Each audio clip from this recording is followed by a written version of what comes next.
Cuando nosotros vamos a la Biblia, encontramos que el liderazgo de Jesús era disruptivo. ¿Qué quiere decir eso? Que rompía parámetros, que transgredía bordes, que trascendía fronteras. Y eso pues le trajo muchos problemas a Jesús. Finalmente él terminó colgando de una cruz. Pero lo que hizo Jesús fue cambiar el paradigma de lo que es un líder. No solamente eso, Jesús creó un nuevo estilo de liderazgo que nunca antes se había visto en la historia de la humanidad. En particular, tenemos que prestar atención al impacto de Jesús en lo que es el llamado, la vocación y el ministerio. Uno de los cambios más radicales que Jesús hizo en el judaísmo fue que él escogía a sus discípulos. Lo normal en el judaísmo era que si un joven quería ser rabino, porque a las mujeres no se le permitía, se acercaba a un maestro de la ley, un rabino establecido, y le decía una pregunta teológica, le hacía una pregunta teológica. Eso era la señal para que el rabino, para decirlo en boricua, se botara, dando un tronco de respuesta que deslumbrara al estudiante, y esa era una manera de decir: yo quiero que tú seas mi discípulo. Entonces era todo un juego que tiene que ver con el honor. Era una forma de usted pedir las cosas de manera respetuosa. En vez de decir: yo quiero ser tu discípulo, y usted iba y decía una pregunta, y había dos preguntas básicas. Y hay un texto que hoy usted lo va a entender quizá por primera vez. Una de las preguntas era: ¿cuál es el más grande de los mandamientos? Pero la otra pregunta era: ¿qué debo hacer para ser salvo? ¿Recuerda quién hizo esa pregunta? El joven rico. El joven rico lo que quería era ser rabino. Eso es lo que él quería. Quería ser un maestro de la ley. Entonces él, siguiendo las convenciones de su tiempo, la tradición de su tiempo, él se acerca a Jesús y le dice: maestro bueno, ¿qué debo hacer para ser salvo? Le estoy diciendo, este es el pie para que tú me des una respuesta deslumbrante, y ahora yo decir: pues yo quiero ser tu discípulo. Pero Jesús le dice: ahí está la ley, ahí están los mandamientos de Moisés. Jesús no juega el juego. Entonces el muchacho, ¿verdad? Que él tiene, ¿verdad?, su túnica Hugo Boss y tiene su sandalia Ferragamo. Tú sabes, dice: pero espérate, tú sabes, si yo voy a ser tu discípulo, hay dinero, yo te voy a dar dinero. Y dice: mira, yo he cumplido todo eso desde joven. Entonces Jesús le dice, le estoy hablando en la Puerto Rican Revised Version de la Biblia, le dice: mano, ¿de verdad tú quieres ser discípulo mío? No hay problema. Vende todo lo que tienes, dáselo a los pobres, entonces me sigue. Ve que el texto es sobre seguimiento.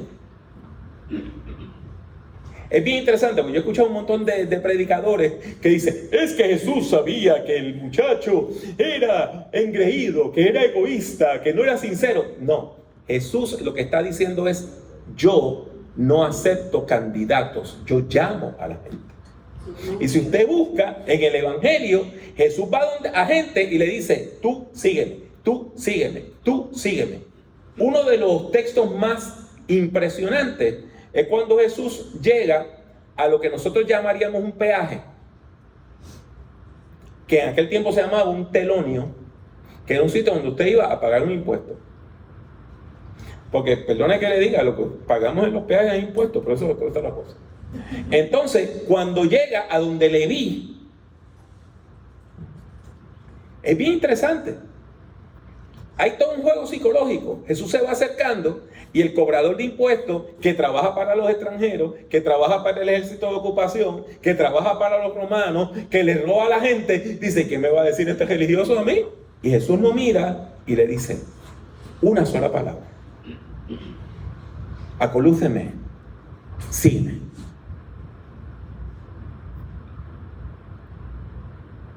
Y en ese momento el muchacho tuvo que tomar una decisión. Se jugó la vida. Se jugó la vida, porque los militares romanos lo pudieron haber matado por abandonar el telonio. Y el muchacho dejó todo en la mesa y se fue. Jesús llamaba a la gente. El llamado no es que nosotros le decimos a Dios cuándo nos va a llamar. Jesús establece una forma distinta de relacionarnos con Dios. Es escuchar la voz de Dios, es escuchar el llamado de Dios. Y no solamente eso, Jesús crea algo que se llama el liderazgo de servicio. Nunca se había visto. En el mundo antiguo, la gente entendía, los reyes eran hijos de los dioses. Eran gente especial. Hasta hace poco todavía se hablaba de gente de sangre azul, que no era sangre roja. Jesús entonces dice, yo no vengo a ejercer ese tipo de liderazgo, sino que mire lo que Jesús dice. Como ustedes saben, los que se consideran gobernantes de las naciones oprimen al pueblo y los altos oficiales abusan de su autoridad. Pero entre ustedes no debe ser así. Al contrario, el que quiera hacerse grande entre ustedes deberá ser su servidor. Y el que quiera ser el primero deberá ser esclavo de todos. Porque ni aun el Hijo del Hombre vino para que le sirvan, sino para servir y dar su vida en rescate por muchos. Ustedes y yo leemos la Biblia y a veces no nos damos cuenta que todo el Nuevo Testamento, todos los evangelios de Jesús ocurren en un país ocupado militarmente. Imagínese usted a Jesús caminando por Ucrania en este momento, o por la Franja de Gaza, en medio de una guerra, un ejército de ocupación. Y en medio de eso Jesús dice, yo vine a servir, no a ser servido. Esos vienen a robarles, a matarles y a destruirles. Yo he venido a darles vida. Juan 10:10. Jesús trae un paradigma completamente distinto de liderazgo. Es un liderazgo que en vez de enriquecerse a costillas del pueblo, es un liderazgo que da la vida hasta el sufrimiento. Es un paradigma completamente distinto de liderazgo. Esto es una ruptura. Del mismo modo que hubo una ruptura cuando Jesús dijo, yo no acepto alumnos, sino que yo llamo a la gente. Jesús le dice, vienes ahora a servir, no a ser servido. Y tenemos la tercera ruptura, que es que el liderazgo implica sufrimiento. No vienes a servirte de la gente.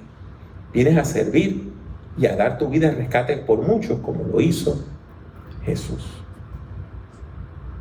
Cuando usted va a Marcos 10, usted encuentra que hay un pasaje donde dos hermanos que eran bien tremendos, Juan y Jacobo, que Jesús mismo le decía a los hijos del trueno, van y le dicen, Señor, te tenemos una petición. ¿Y cuál es la petición? Bien sencillito. Nosotros queremos ser en el reino de Dios, tú eres el uno, nosotros queremos ser el 2 y el 3. Uno a tu derecha y otro a tu izquierda. Y Jesús le hace una pregunta y les dice, ¿pueden acaso beber el trago amargo de la copa que yo bebo o pasar por la prueba del bautismo con que voy a ser bautizado? No se está refiriendo al bautismo en agua. ¿Recuerdan en Getsemaní que Jesús está hablando de su muerte y dice, Señor, si es posible, pase de mí que esta copa? Él le dice, ¿ustedes están dispuestos a tomar de esta copa? Y ellos le dicen, sí. Y sabe que tenía toda la razón. Porque cuando usted va al primer versículo del capítulo 12 del libro de los Hechos, dice que el nieto de Herodes el Grande Es que en el Nuevo Testamento hay 4 Herodes, pero eso es otra historia. El nieto de Herodes el Grande, que se llamaba Herodes Agripa I, mandó asesinar a Jacobo. El primer apóstol que fue asesinado por su fe fue Jacobo. Y Jesús le dijo, tú tienes toda la razón, tú puedes tomar de mi copa, pero no me toca a mí dar esos puestos de 2 y 3. Lo que sí le dice, cuando él le dice, yo quiero un puesto de altura, yo quiero un puesto de prestigio, Jesús le dice, ¿tú estás dispuesto a sufrir? Y el liderazgo implica sufrimiento. El liderazgo implica sufrimiento. Y hay toda una tarea evangelística a la cual Dios nos está llamando. La tarea evangelística no ha terminado. Uno de los problemas enormes que nosotros tenemos es que nuestra iglesia llega a cierto nivel y la gente dice, ya estamos suficientemente grandes, ya no tenemos que crecer nada más. ¿Y de cuándo acá caduca en la gran comisión? Porque llegamos a 200 o a 300 o a 400. No. Esto no caduca. Nosotros tenemos una tarea evangelística.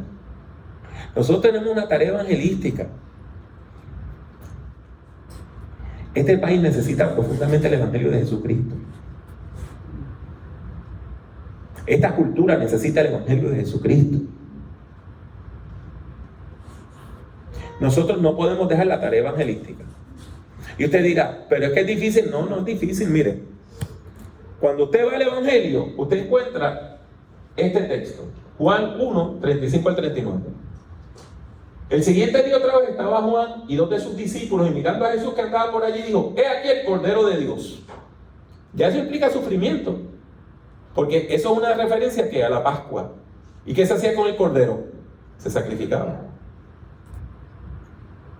Le oyeron hablar los 2 discípulos y siguieron a Jesús, y volviéndose Jesús y viendo que le seguían, les dijo, ¿qué buscáis?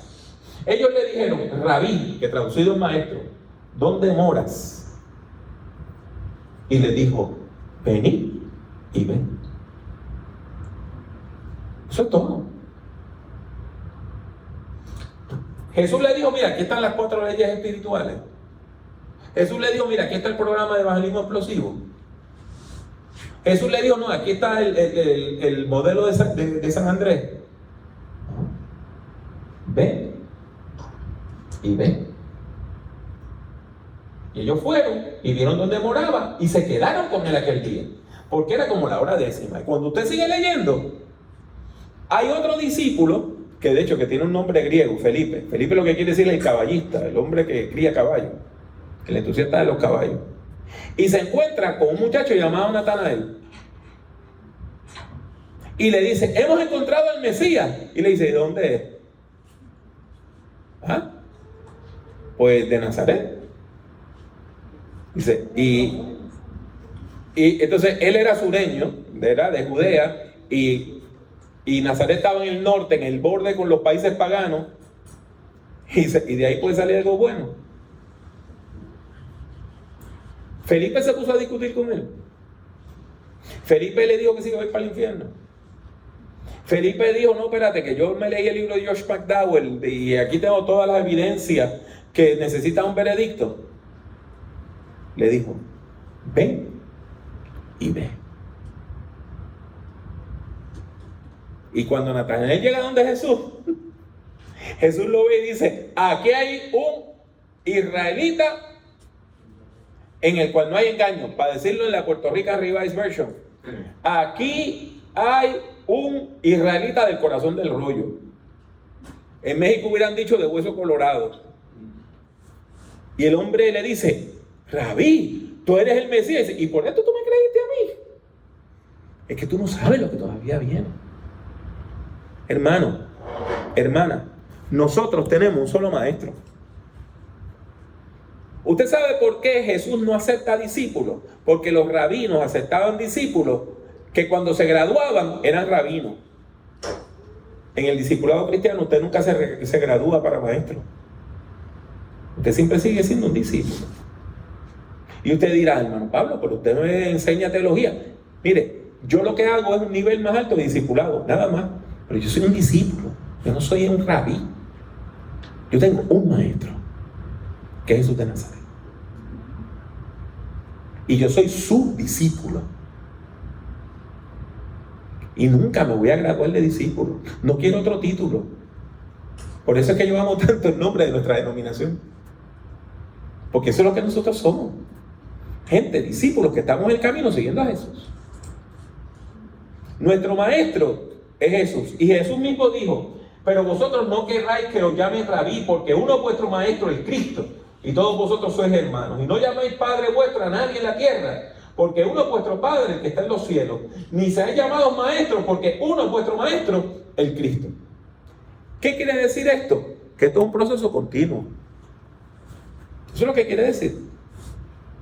Esto es una cadena de discipulado. Usted no conocía el Evangelio, ¿verdad? Alguien le enseñó el Evangelio. ¿Para qué? Para que usted se le enseñe a otra persona. Esto es una cadena de discipulado. Esto es una cadena de discipulado. Eso es la iglesia. Una cadena de líderes y de discípulos que cada generación aprende el Evangelio para enseñar el Evangelio. Para que esa nueva generación enseñe el Evangelio. Para que esa tercera nueva generación enseñe el Evangelio. Y no hay plan B. Jesús no dijo: mire, si esto falla, yo tengo aquí una legión de ángeles que van a venir a evangelizar por ustedes. No hay plan B. Es o hacemos discípulos o no hay iglesia. Y hoy hay más de 2.000 millones de personas en este mundo que confiesan que Jesucristo es el Señor. Por lo tanto, mis hermanos y mis hermanas, les he dicho hoy que el discipulado cristiano implica y requiere el desarrollo de líderes. Si nosotros no desarrollamos líderes, no tenemos iglesia. Si nosotros no desarrollamos líderes que discipulen, no hay evangelio, no hay iglesia, no hay futuro. Y no podemos olvidar esa cadena de liderazgo. No podemos olvidarlo. Y no podemos claudicar en la tarea evangelística. ¿Llegamos a las metas que esperábamos? Amén. ¿Sobrepasamos las metas que esperábamos? Amén. Todavía hay gente que necesita de Cristo. Seguimos evangelizando. Y seguimos evangelizando. Y seguimos evangelizando.